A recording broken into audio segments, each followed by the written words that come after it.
શુદ્ધિકરણની વાતો તો થઈ રહી છે, પરંતુ એની વચ્ચે રાજ્યની 13 નદીઓ જે છે તે પ્રદૂષિત હોય તેવું સામે આવ્યું છે।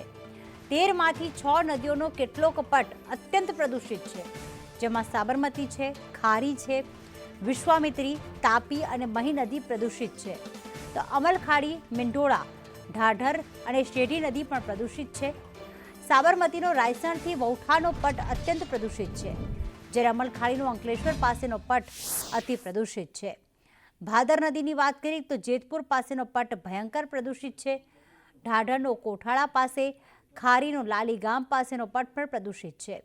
આ ઉપરાંત વિશ્વામિત્રી નદીનો ખલીપુર ગામ પાસેનો પટ અત્યંત પ્રદૂષિત છે। સાબરમતીના રાયસણથી વૌઠાના પટમાં બીઓડી લેવલ એટલે કે બાયોકેમિકલ ઓક્સિજન ડિમાન્ડ 292 છે, જ્યારે ભાદરમાં જેતપુર પાસે બીઓડી લેવલ 258.6 નોંધાયું છે। પાણીના એકત્ર કરાયેલા સેમ્પલમાં 5 દિવસમાં ઓક્સિજન કેટલો ઓગળી શકે છે તેના આધારે બીઓડી લેવલ નક્કી કરાતું હોય છે। બીઓડીનું પ્રમાણ જેટલું ઓછું હોય પાણી એટલું શુદ્ધ ગણવામાં આવે છે। નદીઓમાં પ્રદૂષણના વધતા પ્રમાણને જોતા પ્રદૂષણ નિયંત્રણ બોર્ડની કામગીરી સામે પણ સવાલ ઉઠી રહ્યા છે। નદીમાં કેમ ગટર કે પછી ઉદ્યોગોનું પાણી છોડવાનું આવી રહ્યું છે, શા માટે બંધ થતું નથી, એક મોટો સવાલ।